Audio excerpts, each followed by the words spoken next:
Welcome, everyone. My name is Deanna Thompson, and I am the founder and executive director of the Luxury Resale Association. And today we are focusing on women in pawn and the pawn industry as a whole. I have been blessed enough to support, work in, and know some of the most amazing pawnbrokers ever. And this is a category that if you're in luxury resale, you should really, really get to know your local pawnbroker because number one, they're great people. Number two, the amount of deals that you can find in the amount of products, and we're talking shoes, sunglasses, handbags at a pawn shop is just, it's insane is not even the correct word. Because I work with a lot of pawnbrokers on a daily basis, and the types of products they get in, I've never seen at consignment stores, nor the volume. And pawn works differently than, say, a traditional consignment shop. So say you bring a bag into a consignment shop and they're gonna sell it for you, and the split's gonna be like 50-50 or 60-40 or whatever it may be. A pawn shop is the only place you can take your bag in and get a cash offer in minutes. And yes, there are places like Crossroads Trading or Second Street where you can bring your items in, but quite honestly, the payout on those are, how do I say this without being rude? It's pennies on the dollar. And it's kind of like if you just want to get rid of it, that's a great option. But I cannot stress enough to go to your local pawn shop because the majority of them are already dealing in luxury, so they know what you have. They are super strict on authentication. I think and believe everyone on this panel today is using entropy, so you don't have to worry about buying anything and it not being authentic. I mean, always make like this, it's not a blanket statement across every pawn shop, just like any other industry, there's bad actors and whatever, but the majority is really good. But you can take your bag in, you can get a loan on it, you could sell it outright, and you're gonna get a much better offer than you would at a buy sell trade place, down the street. So I want to jump in. Thank you for joining us. I do want to remind everyone that we do have a chat feature. So if anybody has any questions, let me just type this out here. Please post here and we will get those answered. So I would love to welcome Beth, Danielle, and Abigail. And Abigail is driving right now, so we want to make sure she's safe. But we're going to start with Beth. If you could introduce yourself, where you're from, and why you got into the pawn industry. I got into the pawn industry because of my husband. So I'm Beth. We are in Oregon and we have 5 stores up and down the Willamette Valley, and we have a 6th just luxury location. So we have 5 pawn shops and 1 luxury location. It's connected to the pawn shop, but nobody that does luxury knows that it's connected to the pawn shop. So it's been an absolute joy to be in there. We started in 2011 and my husband wanted to do something different. And he said, what about pawn? And I actually said, okay, tell me more about that. And so we researched pawn and we started looking at pawn shops and realized we don't want to do it the same way that everybody else does. So we went ahead and started our own pawn shops from scratch and made sure that they looked a little bit different than every other pawn shop we had seen. So it's bright, clean, fun, energetic. We have free popcorn. We have little kids' tables where they can do arts and crafts. So it's very different than what you might think of when you think of pawn shops, if you're used to thinking about them from the Hollywood perspective or movies and TV shows. So what made you get into luxury? We actually were buying and selling all kinds of things. We would buy everything that came over the counter because we started from scratch. So we had no idea what we were doing. And somebody brought in a Louis Vuitton lambskin, creamy lambskin. At the time, I didn't even know what it was. I had no idea. She brought that in and wanted a loan, and we were taking everything. So I was like, oh, okay, I'll risk. I'll take a risk. And we did a loan on it, and she came back, paid on it several different times, and then she decided she didn't want it anymore. So I had to figure out how to sell it. So that is how we got started. And we started with that one bag, and it was in our jewelry case, and it was displayed, and nobody in Salem knew what it was because I hadn't tapped into the market yet. I didn't know that people knew what Louis Vuitton was. And so once we figured out how to tap into that market, that's how we started. And we asked other pawnbrokers that were doing it at the time, how are you doing this? And they were super gracious, opened their doors, helped us understand how to do it. And we started with one wall. The next part was one wall of all fashion items. And now we have a room full of luxury things in every single location that we own. That's so awesome. I've been to your store. We did an event there when I was with Entropy. And I was so impressed because before I got into the pawn industry, I kind of had the same ideas, Yeah. Hollywood ideas, and it could not be farther from the truth. I cannot stress that enough. Like look, I've been around the block several times. There is not a better group, solid, kind, caring, trustworthy group than pawnbrokers. Like I will stand on that until the day I die. You did it differently. You had a whole room. It looked like a boutique. Like when I walked in, I was like, oh my God, I feel like I'm in a luxury boutique. And that kind of set the standard, I think, across the board for pawnbrokers getting into luxury. I want to ask you, what is one of the biggest misconceptions people have about the pawn industry, and how do you kind of change that? Are you asking me? Yes, I'm asking you. One of the biggest misconceptions that we hear consistently is everything is stolen. And that cannot be further from the truth, because we have some very clear protocol that we have to use in order to take in things over the counter. And so while it's very quick and easy for the client, on the back end, we actually send everything to the police every night via a click of a button. They take a look at it, and they determine whether or not the item is stolen. So it is a very safe way to sell or trade or pawn your stuff. Let me ask you this, because I don't think people realize how regulated pawn shops are. Whereas, like, I can take a stolen bag to a consignment shop and they're just going to take it. There's no regulation there. But like you just said, everything that comes in for a loan or you purchase outright, it goes to the police every night. So what happens if something shows up that someone reported it stolen? Well, first of all, let me say that it is highly unlikely that it will show up as stolen, because people just don't want to bring us stolen stuff because they know that we have this process. So it's about a fraction of 1% that will show up as stolen. And oftentimes that's a kid stealing from a parent. But if it does come up as stolen, the police department will come in and take a look at it. And it's different in every area. So they'll come in and take a look at it, and then they'll determine from then what's going to happen. So if it goes to court, etc., but usually it will stay in our possession until something happens through either the police department or attorneys. But it's so rare. I mean, it's incredibly rare. Well, that's really good to know, because again, people get these ideas from, I don't want to say nonsense, but it is kind of nonsense. The pawn industry, what it was 50 years ago or even 20 years ago, is nothing that it is now. And I like the fact that you've stated that it's less than 1% of stolen items that come through. And then again, you're doing everything legally. So literally pawn shops are safer than consignment shops, you know? Yes. Yeah. Okay, next we have Danielle.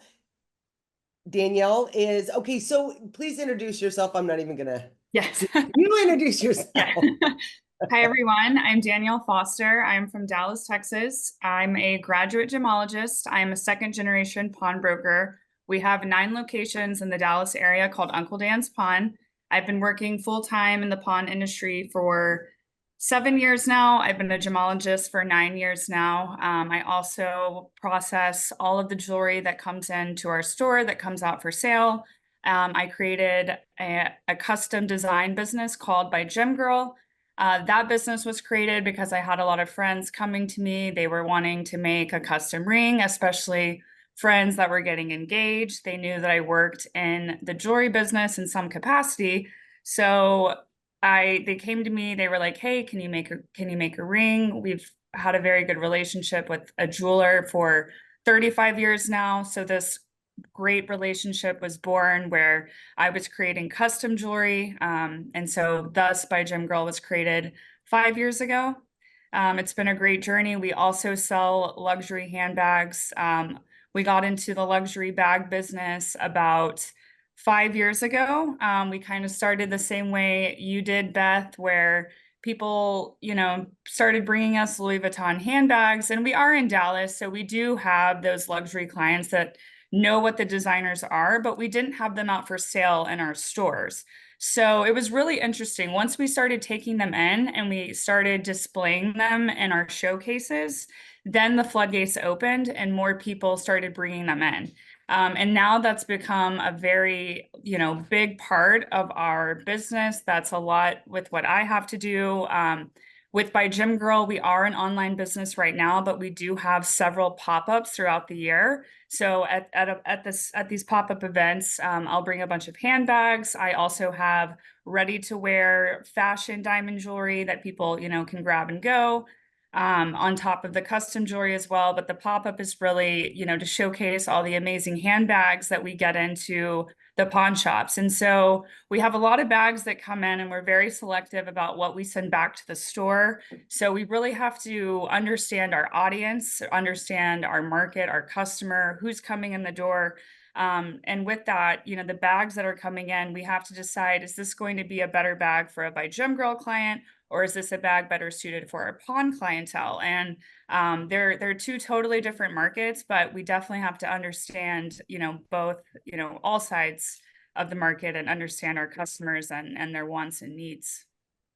That's awesome. How many bags do you think come in a week to the pawn shops, to all locations? So amongst the 9 stores, I would probably say we have about 30 bags that we're processing every week at least.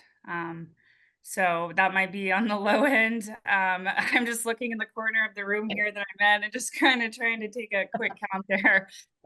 We have my brother also works in the business. We're family owned and operated, and so he goes around to all the stores twice a week, collects all the inventory, brings it to myself, and I have one other colleague. We have a central processing location where all of the jewelry and all of the handbags get processed in one location.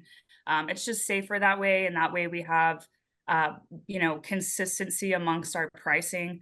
That's one thing I see across, pawn shops that are, multi-store operations. If they have different people pricing their inventory, it might be, kind of skewed. So we like the fact that it's centrally processed. It's just myself or my colleague pricing all of the jewelry and the handbags. So yes, we stay very busy over here, but we love it and wouldn't change it for anything. That's awesome. And what do you see coming into the holiday season right now? We're getting a lot of, Louis Vuitton in. I will say I had this conversation with you yesterday. I have seen the luxury market on our end with the intake, the level of quality of intake of the bags has been a little bit down. We're still getting in the volume of bags, but the quality wasn't as good as it was maybe around, 2021, 2022. But maybe that's because we're also selling a lot more now. And so I feel that just our inventory is not like where it was, a couple years ago, but so then that's when the sourcing comes in, with your company like LRA, where we can reach out and get bags and, fill up our inventory, because as I said, you definitely want to appeal to all types of clientele. If you have an avenue where you can sell bags outside of your pawn shop, like Beth with that luxury store, and she made a comment that, her clients there don't know that it's tied to the pawn shop. So if you can rebrand it in a different way, because there is still that stigma around pawn. And that's why, as a woman in pawn, we're really trying to break through that stigma. And unfortunately, that's the stigma that we have. And that's why I created By Gym Girl, because people were wanting an engagement ring, but they necessarily didn't want to purchase it from a pawn shop. So if you just rebrand it, and come up with a different name, it's the same, it's all under the same umbrella, but then all of a sudden you're opening up this whole other opportunity, and just, you can totally bypass that stigma. But, it's pawn is why we're here. That's the bread and butter of what we do. So it's, I love it. It's a great industry, and it's sad that you have to rebrand in order to move your business forward. You know, the education needs to be there to where people really understand what the pawn industry does and what it is. And Abigail, I'm going to jump to you. If you can introduce yourself, but also kind of touch on that, on the services that the pawn shops offer and who they offer them to. Yeah. So I'm Abigail Milcarrick. I got into the industry 8 years ago, was my anniversary actually. And I started out managing a small chain, and then in 2023 opened my own first store. So I'm a first generation pawnbroker, and yeah, it's been a really great experience opening my own location after managing the other ones. I kind of took a nod probably from Beth as far as having my store be more of a like clean, kind of more of a luxury feel. And that has really helped with the difference in clientele, like you're asking, that we help all kinds of people. So, you know, whether, you know, we get contractors and ladies shopping for fun and just all kinds of, sorry, there's dogs running all over through the street. But we help all kinds of people. A lot of luxury. I'm in an area where it's kind of near wine country and stuff, so we're getting a lot of people coming and shopping for that luxury stuff. Yeah, and it's really great. We are just able to help anybody. So Abby's in Santa Rosa, California. So if you are in wine country, go stop and see her. So how is luxury in your area? Because I know Santa Rosa, I used to live there, and there's no place to buy luxury handbags. You have to go down to like Corte Madera or even farther into San Francisco. And okay, so I've been to your store. I bought a Louis Vuitton wallet in there. So I know it, but that's the only place you can do it. So when you're in an area like Dallas has Louis Vuitton, Oregon, you're in Salem and in Portland. Portland has luxury stores. And then Lisa Little has joined us, and we'll get to you next. Hi, Lisa. But for you, Abby, making it a destination, how are you doing that and sharing that literally you're the only place above San Francisco to buy luxury items? Yeah, so we're having a lot of people coming in, like I said, from like the wine country and stuff, people wanting to trade in their bags or sell their bags. And a lot of people come in and, oh my gosh, I didn't know you were here. And that kind of thing.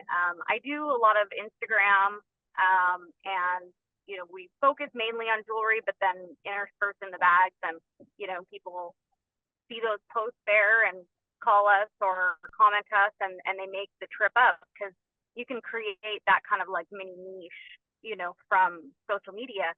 So that's really what I have used to create that, and you know, pull people in, and then they realize that they don't have to go all the way to the city to be able to shop their luxury stuff. And then they can also, you know, not only buy the new stuff, but they can sell their old stuff, you know, when they're ready to upgrade. So yeah, and how easy is the process to, like, if I want to sell, I know the answer, but I want you to answer for everyone else.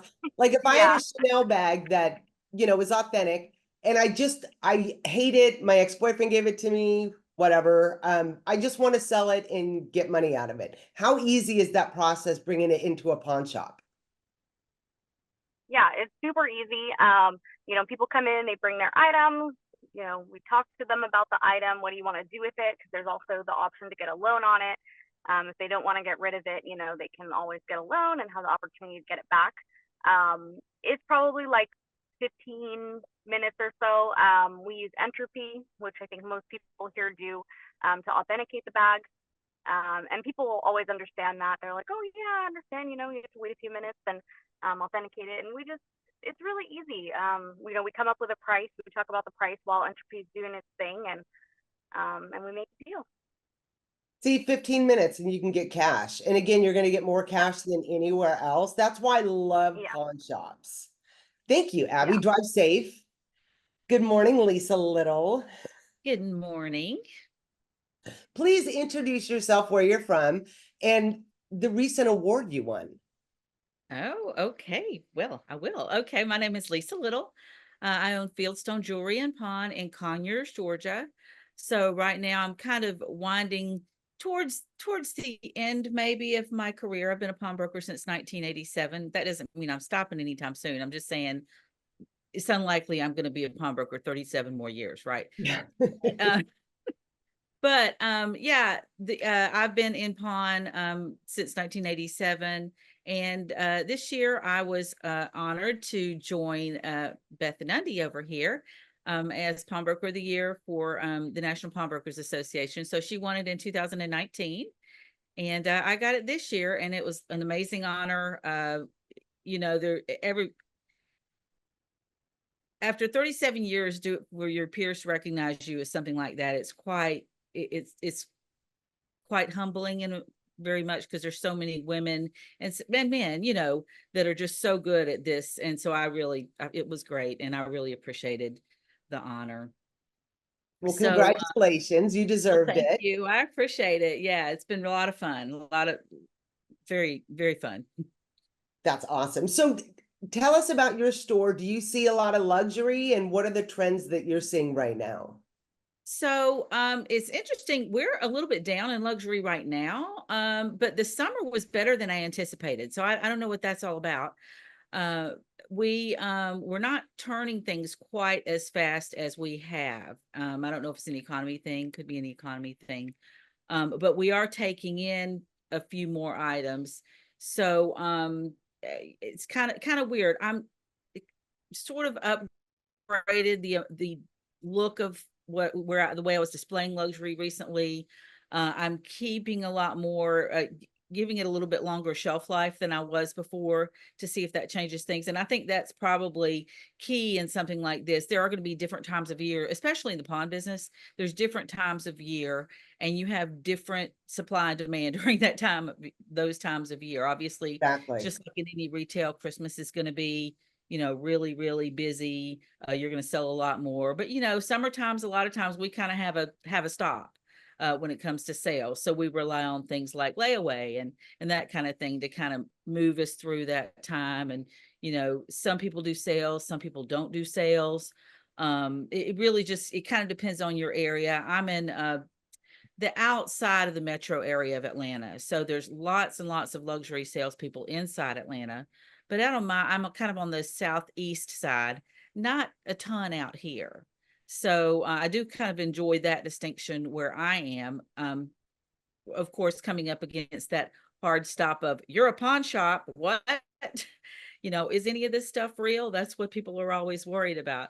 Yeah. So I haven't done a full-on rebrand. I've done a website rebrand just for luxury, which is in progress. We have a few of our things on there, but yeah, that's exactly what happens with us anyway. We just have these kind of ebbs and flows, like they were talking about. There's nothing for me to say because these ladies have already said all the good stuff. So I'm kind of rambling. Oh, there's so much more. Believe me. Well, I mean, summer inherently is slow for luxury. It just is, because everybody's out doing their thing, going on vacations, everything like that. And it boggles my mind that every year people freak out. Like I'm the worst and the best planner there is. Like I know what's coming, and I usually wait until the last minute to make my plans because I don't know what's going to happen. It's not the greatest way to go through life, but every summer, you know, what's going to slow down. Like I was having a conversation the other day, and they were like, I bought all these crossbodies because everybody wanted crossbodies over the summer, like spring and summer, and now nobody wants them. And I'm like, think about it.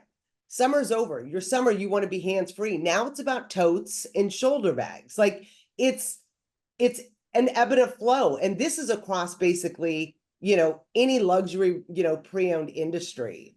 You know, I see, maybe I'm just weird and I see this and I've been in it for so long, but what are the brands that you're seeing the most of right now? You talking to me? Yes, Lisa. Okay, yeah. Top of the charts, Louis Vuitton all the time where I am. Yeah.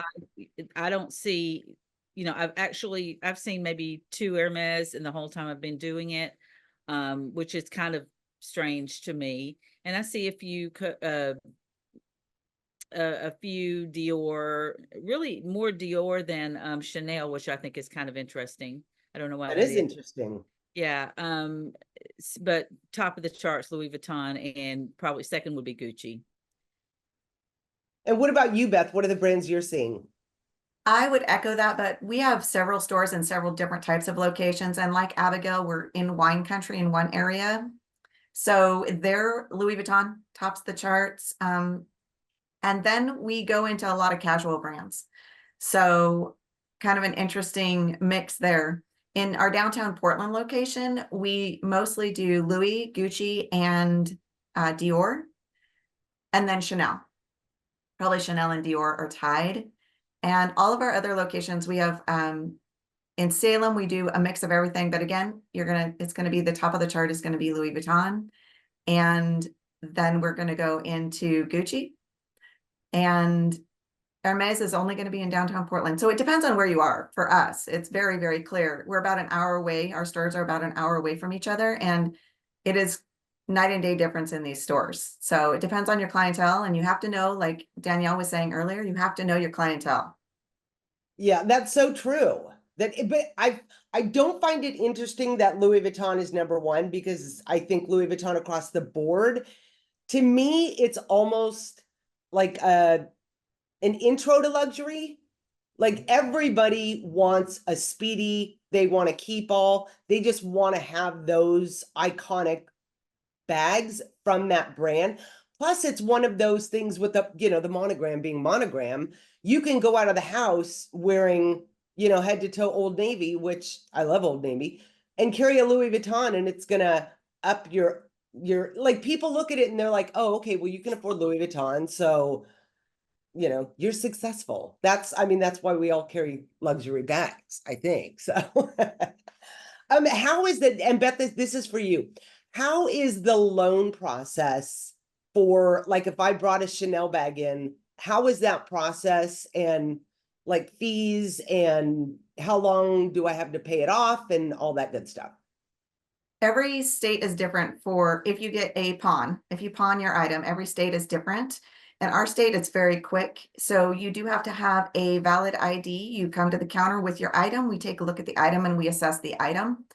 And then we go ahead and enter your information and come to an agreement as far as how much you need for that item. And it's a 60-day loan with a 30-day grace first time around. And then you can come in, you have several choices at 60 or 90 days, whichever you choose. You can come in and pick it up. Or you can go ahead and renew it, or you can let it go. So we do renewals in our state, which means you just pay the interest and fees.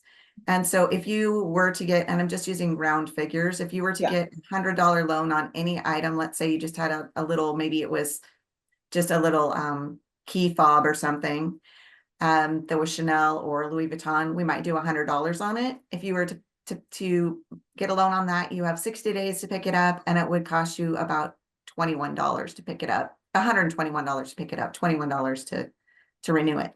But again, every state is different. Yeah. So, okay, but then at the 60 days, I could come in and just pay the interest and extend that loan for what, another 30 days? 60 days. So 60 it's 60 days in Oregon. Yeah. And what's kind of fun about what we do is that a lot of people store their bags with us because it's a very inexpensive way to store their bag. Keep it safe. We wrap the bags. We're very aware that bags are people's friends. So we're very careful with them, and they know that they're going to be safe with us, whereas they might not be as safe in their closet, especially if they're in an apartment with friend situation or roommate situation. So we do have a lot of people that store their bags with us. That is the greatest idea ever. I never thought of that, because that would be cheaper than renting like a storage unit or whatever. Much cheaper. And safer, because I don't think people understand this. What happens, and Danielle, I'll ask you this. Okay, I brought my Chanel bag in. I've accepted the terms for the loan. What happens with my bag the second I turn it over to you, and now I've taken the loan on it? What happens to my bag? So we will wrap the bag. We will place it in a secured safe box, and then we will take it to the back where our safe is, where our locked vault is. This is a vault that's locked at all times. Each store is different, but we'll either have shelving or we'll have a drawer that the wrapped bag goes into. And then, you know, if it comes in with the box or the dust bag, we'll make sure that all of that is kept with it. Any accessories that come in, if there's a Twilly scarf, anything that comes in with the bag, we make sure that, you know, everything is wrapped and stored and secured. No one has access to this locked vault besides our employees. So, and you know, in the case of a robbery, no one would be able to get to this, to these bags or jewelry. So it's like literally not touched until I pick it up again. That's correct. Yes, it's stored in a secure place. It's not touched unless we're being audited, or unless our auditors, we have 2 full-time auditors, unless our auditors are doing an audit, that is the only reason why the bag would be touched. But that only happens once a quarter. So for the most part, the bag will not be touched until the customer comes in to pick up the bag. I can't get what Beth just said. Thank you, Danielle. But the storage of bags, because so many people are getting robbed, they can't get insurance to cover their luxury bags at home. I never thought about that, taking my bags, my really good bags, to my local pawn shop. Because if I do that, then I can just go. I mean, okay, let me preface this by saying you're not paying just for storage. Like, okay, let me ask you this. If I brought a Birkin in and I just wanted $100 loan on it, but ultimately I just wanted to store it with you, could I do that? Absolutely. Yeah. Is the greatest. Oh my God, this is the greatest thing ever, because if everything's locked up, I mean, if anybody's been into a pawn shop, you know, you don't just walk in like you do Nordstrom's. You have to be buzzed in. Like it's the safest place ever. And then your items are even safer because they're locked up or in a vault or, oh my God, I'm sorry, my mind is blown now. Now I'm thinking of all the stuff I can take to my local pawn shop. This is the greatest thing ever.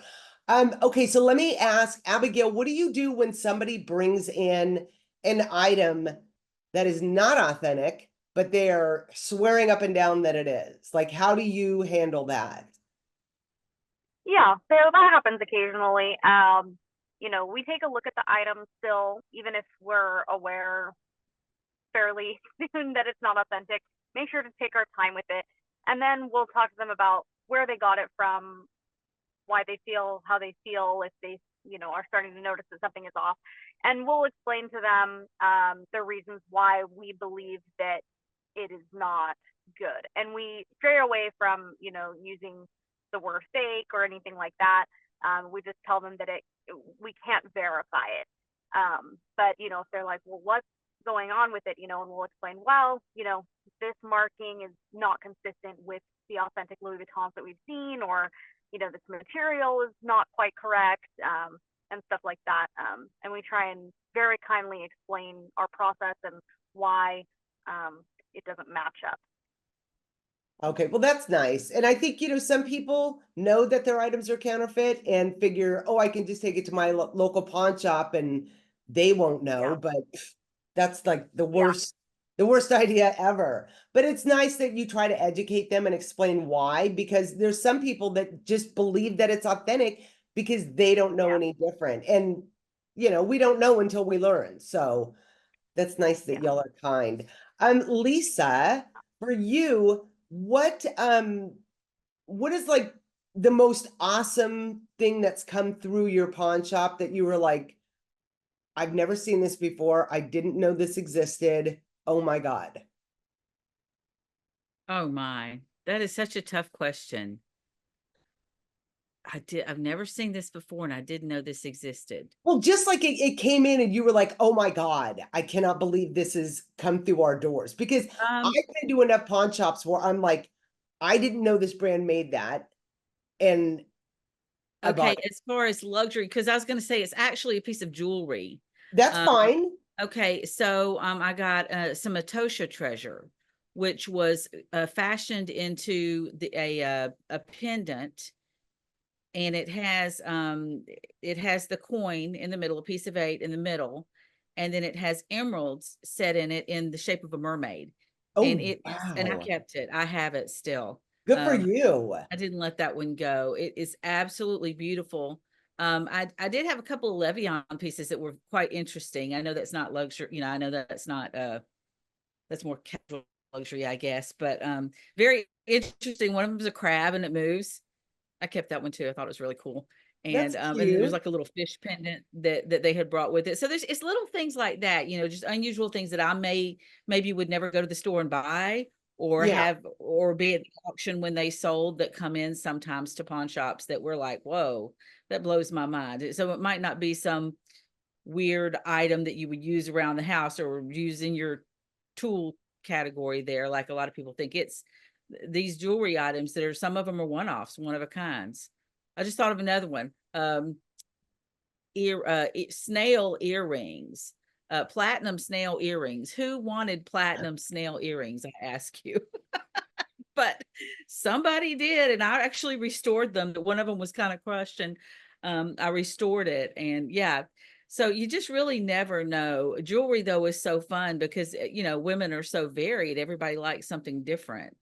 And a lot of these things will come down, you know, come through in families, and it might have been, you know, your mom's style but not your style. And Yeah.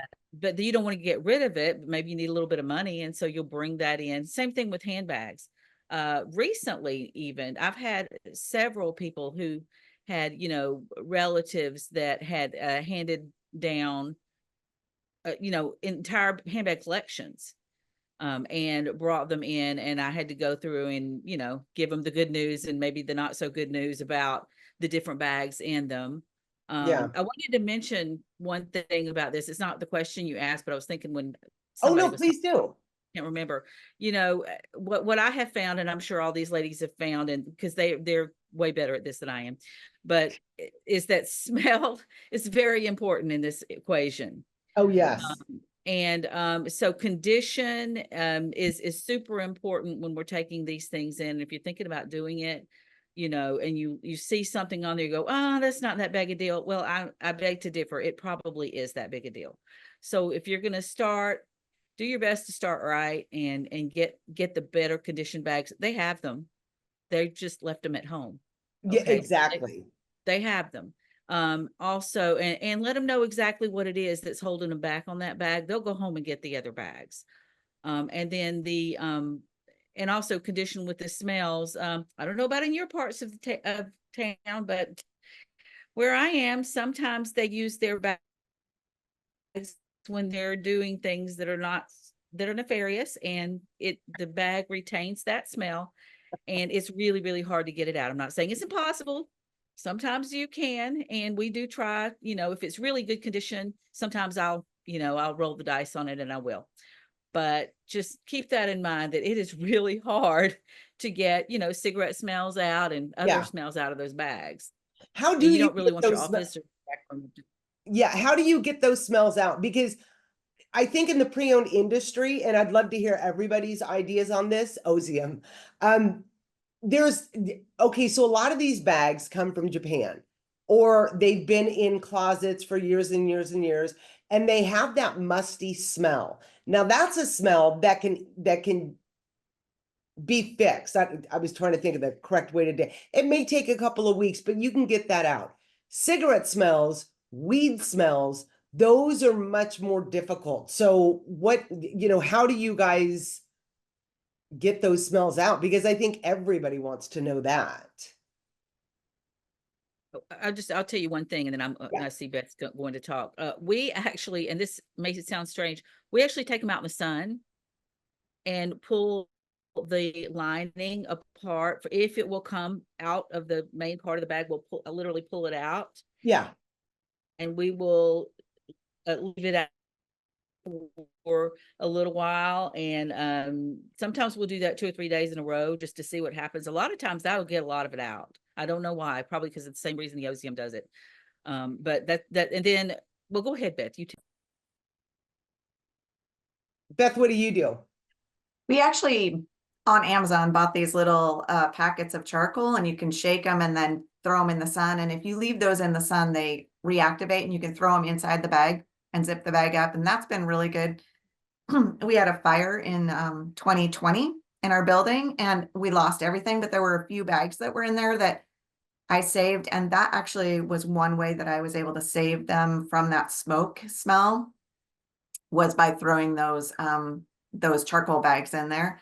And then we actually will use dryer sheets and wrap them with dryer sheets sometimes. And that sort of negates the smell eventually, but we do lots of other things that are not coming to me. One of the things that we do tell people on the phone, if they call and say, do you take handbags? We say, yes, we take fragrance-free, clean bags. Because if you say they can't smell, it doesn't sound as nice as we take fragrance-free bags. I love that. That is such a great way to say that. That is. Danielle, you held up your little Ozium spray, which I love Ozium. That is the best. Yeah, Ozium works well for us, but we also have a great handbag repair shop in town that we'll take our bags to and have cleaned. So we'll do that. But if it smells, and the cleaning will negate the smell a lot. But then we have had some of those tough bags come back, and then we'll just spray them with Ozium and leave them inside out as well, and that gets the smell out for the most part. I mean, at least it smells more like Ozium than cigarette smoke. And what about you, Abigail? How do you fix the smells? Yeah, I use the little Ozium, not the spray, but like the The little jar. Yeah. And I put the bags in a plastic tote bin sealed with the Ozium jar. And then it smells like Ozium. So then you got to let that air out. And then I also send them to the cleaner, like Danielle sometimes, to help with that. Nice. Okay. So my next question, because I was thinking about this, and anybody can jump in and answer.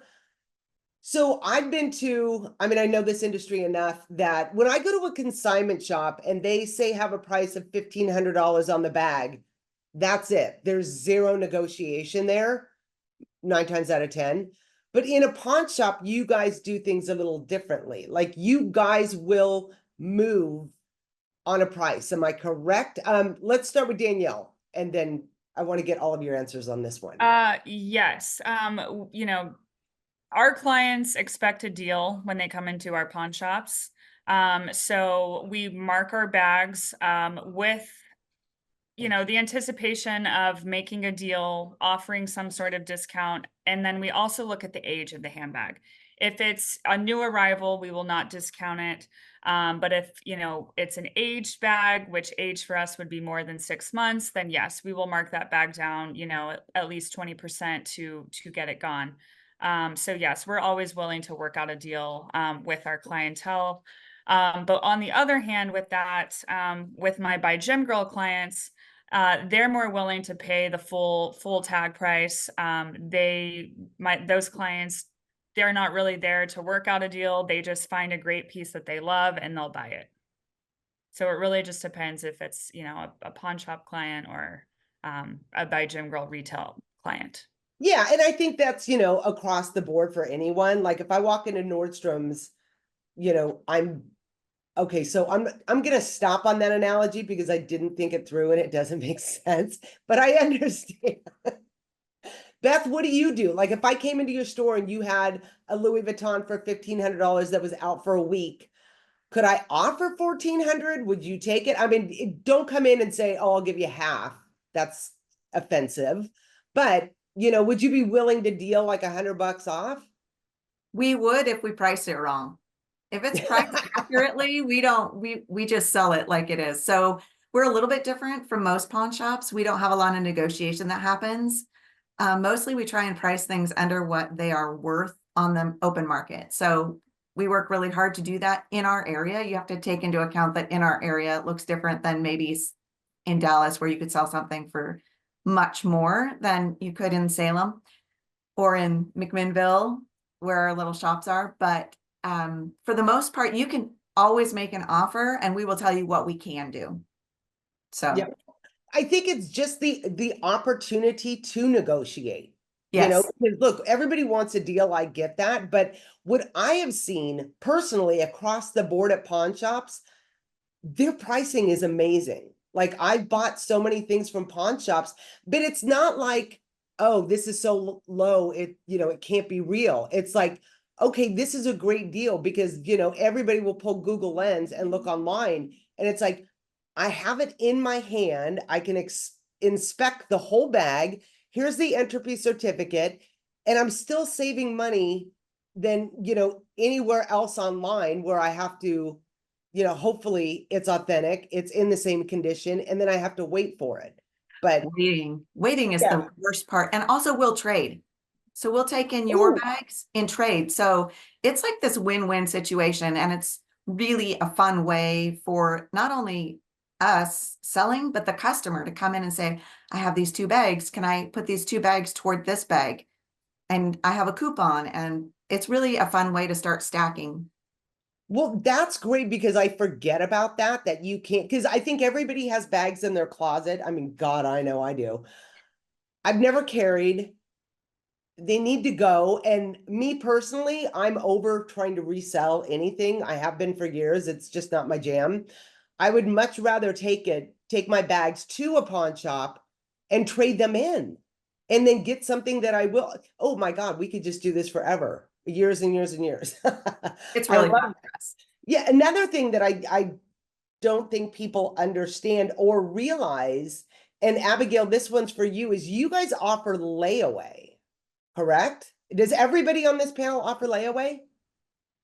And how does that work? Abigail? So for me, I offer a 10% down and 10% a month layaway. And we're pretty flexible with it, but the technical setup is 10, 10, 10, 10 down, 10 a month, 10 months. But most people pick things up before then, of course, because they want to get their stuff. Yeah, and then I also wanted to touch really quick on the discounting question that I'm a little bit different than the others here. I will discount my bag whether I put it out yesterday or 3 months ago, like in the 10 to 15% range. So we do negotiate at pretty much any point for that kind of stuff. We price it appropriately so that they're still getting a deal, but that we also have a little bit of room to negotiate so that people can get that feeling. Yeah. That's awesome. And Lisa, do you guys negotiate on price too? We do. I negotiate on everything. We do try to price everything appropriately, and then we go in behind ourselves and drop prices as we go if things aren't selling. So Yeah. we'll go ahead and pre-discount if we see things, aren't moving. But in the pawn business, it maybe is a little different than some other businesses. We are very much a cash-based business, or we need to have capital coming in all the time because we're always putting it out every day. It's what we do. Yeah. Having a lot of inventory sitting on your shelf out for sale is not the best way to accomplish cash flow.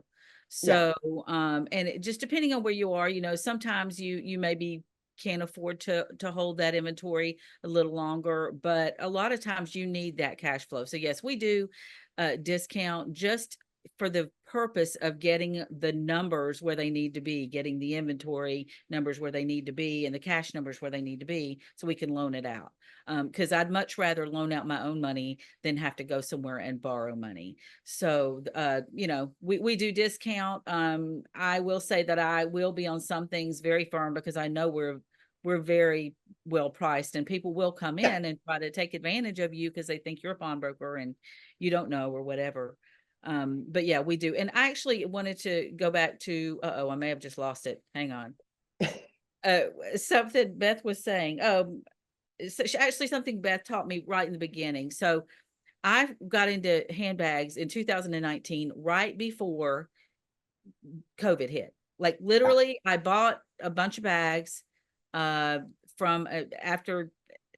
It's a whole story, but I bought a whole bunch of bags. I think I started with about $10,000 worth. It wasn't a huge amount, but it wasn't a tiny amount either. Yeah. Just to have what we call seed bags. So put them on the floor, and if you put them out on the floor, people will come and they will start bringing you bags. That's kind of how it works in our industry. If there's something that you want to start taking in. And I did that because the more things we can take in the pawn industry and do loans on, the bigger our loan balance gets. And that's kind of our goal, is to have a good, good book. That's what we do. That's why we do it. That's how we make our living. And so, but she taught me in that you can take these, what she calls casual luxury, and that's what I call them as well. I don't know what y'all call them, but casual luxury bags, talking about things like Coach and Burberry and just some of those kinds of brands. All right. Yeah. And it's almost like it's a gateway. I don't want to say a gateway drug. It's like a gateway bag, into luxury. And Yes. so I will trade those bags in, like Beth was saying, to get them to another bag. So they might bring me 2 or 3 Coach or something to get to a Louis, I don't know, wallet, or to get to a Louis, a smaller Louis purse, or a Gucci or something like that. But it really is a great way, I have found, to kind of move people along that path to what they really want, which is going to be their Louis, right? Yeah. And we don't end up with huge amounts of Coach because we just sell them at this deep discount to get them out of there. But we do take them in because this is, it's kind of a way to get them to that path of what they really want. And that's what we're trying to do, is give people what they want. I mean, that's Yeah. what we're in business. Get them the money they need and get them the stuff they want. That's, you know what, and that's what I love about the pawn industry, that you guys literally serve your communities. That's, that's the whole thing. And I don't, if I say this wrong, please correct me, but in my understanding that, okay, so if you go to a pawn shop and you need money, you need cash right now, you can bring anything of value in and you work with the pawnbroker to settle on a loan. But all you need is a valid ID, a driver's license. They're not doing a credit check. They're taking the item that you're loaning as collateral. And then you can come in, you can extend that loan by paying the fees, the interest and the fees, or you can get it back out paying what you agreed upon. So nowhere else can you do this. And understand, and I know this for a fact, you have pawn shops that will take tools, paintings, jewelry, handbags, but then you have other pawn shops, and I'm not saying that none of you don't do this, that are, doing loans, $1 million plus loans on boats, on cars, on motorcycles. And literally the pawn industry is the place to go if you have anything of value and you want to sell it right out and you want to get a loan on it. But it's up to each individual pawn shop to say yes or no, because not every pawn shop is going to take everything. And just because you bring something in that you feel has value doesn't necessarily mean it's worth what you think it is. So does that kind of sum it up right there? I really want to stress the point that there's no credit check, that literally you just come in with a valid ID and you can get money. So if you want a weekend trip away, go to your local pawn shop, get a loan, go to Vegas, win a bunch of money, and then buy your item back. I mean, I did this years and years and years ago. I had a Chanel bag. Real quick story. I'd never pawned anything at a pawn shop before. And I had a Chanel bag. It's Thursday evening. And I went through a period of my life where I'm like, I'm cash only. I'm not using any credit cards. That didn't last long. I needed to get new tires. I was driving to LA. I didn't realize I'm a girl. I didn't realize my tires were bald. And I'm like, holy shit, all my money is in savings accounts in all these other places. I couldn't get it transferred enough. I'm like, let me try pawning my bag. I brought a Chanel bag to a pawn shop. I got $400. This was on Thursday. I got new tires. I did my weekend. I had a great time. I came back on Monday because I had time to transfer money, and I got my bag back. And it was like sealed perfectly. He sealed it in front of me. It was the same seal when I picked it up. And I was like, this is amazing. I mean, I got credit cards after that. Now I'm good, but it's just, but it was the greatest thing. Even selling things, selling bags to your local pawn shop, you're going to get more than you get at, the buy, sell, trade stores. You just are. I know for a fact because I've done it. But also, and again, I want to stress this, do not judge your local pawn shop, okay? And like any industry, there are going to be bad apples, but go to another one if you're not finding what you're looking for, or if, if things just don't jive, go to another one, because again, these are the greatest people I have ever met in my life, the most down to earth, salt of the earth, good, honest people. And they're providing such a vital business for the community, because when you think about all the people in your community and the needs and the wants, they can go to their local pawn shop, which again is highly regulated, but get what they need. And I just, I've been in love with the pawn industry forever, and it's because of women like you. So in closing this, and I want each one of you to answer this, what do you hope to achieve in the next year and the changes within the industry to kind of bridge that gap on the old way of thinking to this is the reality of the pawn industry? Is that loaded? Beth, you can go first.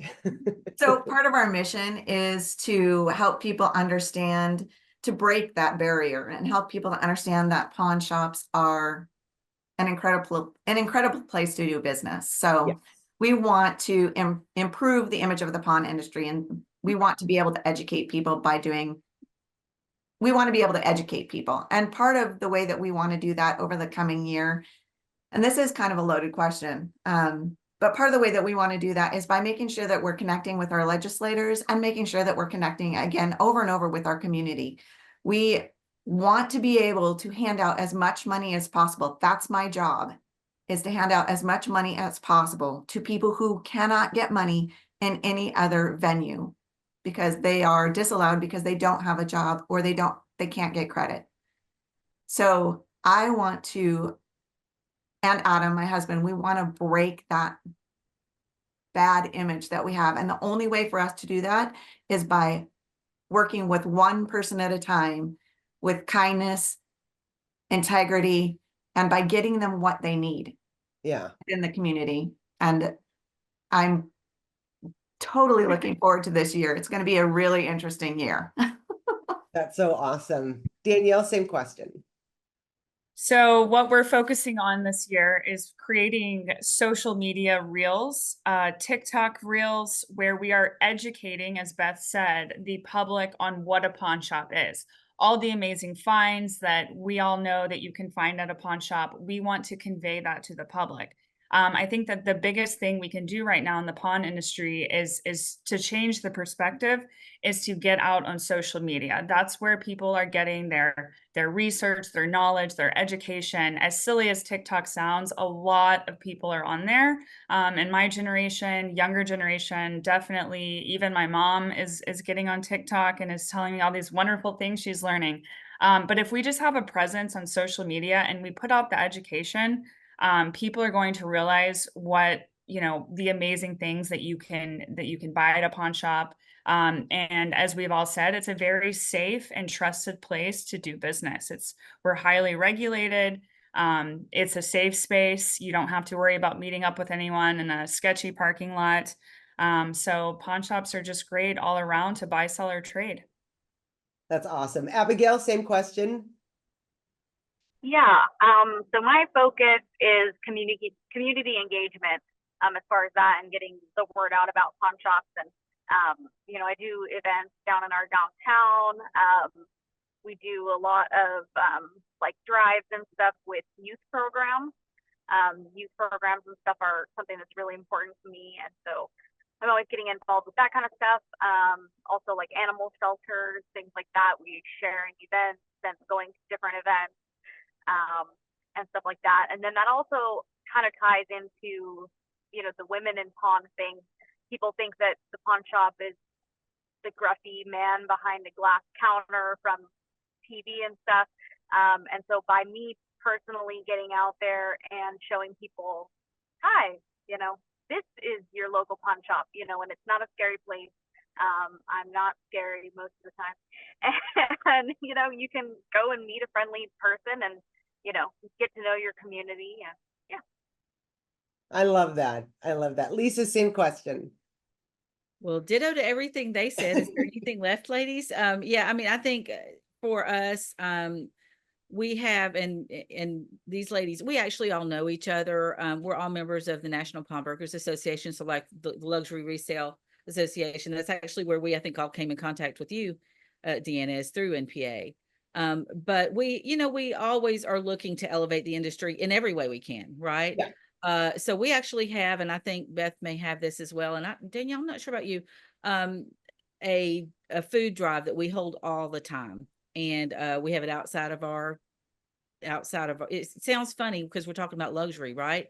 But the Yeah. truth of the matter is there are plenty of people that are on both sides of that coin at different times of their life. And Yes. so, and they appreciate it when they see this food box. So we have a 24-hour food bank outside of the gate of our shop, and we keep that stocked all the time. We check it 3 times a day. The community will give to it some, but really most of it is what we put in there. We have people living in the woods, not too far from us. And we're in a residential area, so it's not like we're in urban downtown Atlanta or anything like that. Yeah. And people eat right out of that box, and we just feel very blessed that we can fill that thing. Well, the community sees that, and and it helps them know that we're not whatever it is that they think we are. The movies and TV are against us.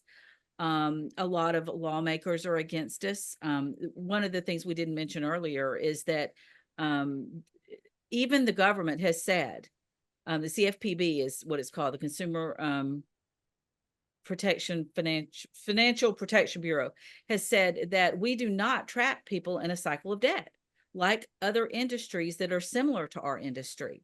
And True. what that means is that our loans are what we call non-recourse. That means we can't come back after you. So let's say that you bring anything to us and you decide, later at some point, I don't really want to mess with that anymore. You can just do that. And it's fine. That is part of our business model. We understand that. We're fine with that.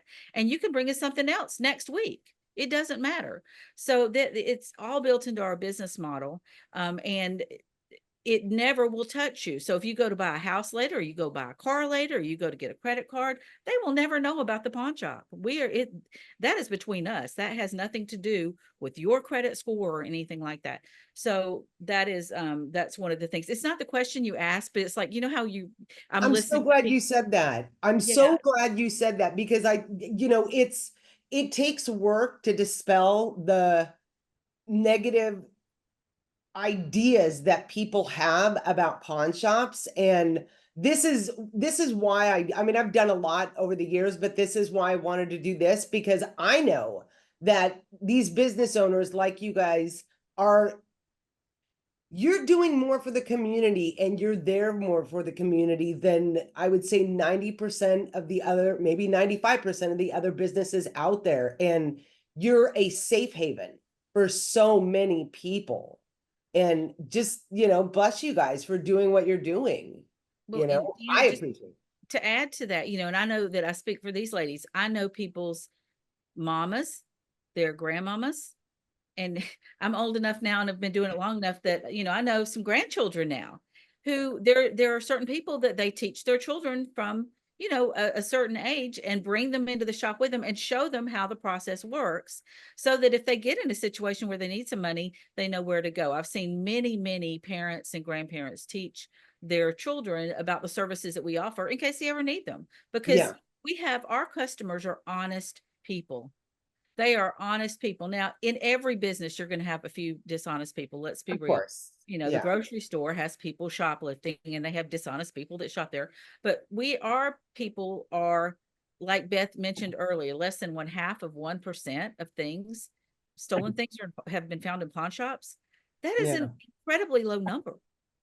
Our people are hardworking, honest people who just need a little bit of extra money at the end of the month, right? And they just got a few extra bills to pay, and it didn't quite happen. And like yourself, you said this is the best way where it doesn't affect anything. And if you change your mind, who cares? It's fine. Everybody wins. Yeah, that is so great. I cannot thank you all enough for getting up early to join me on this. I'm going to actually post all of your information, your Instagrams, all that good stuff on the Luxury Resale Association website.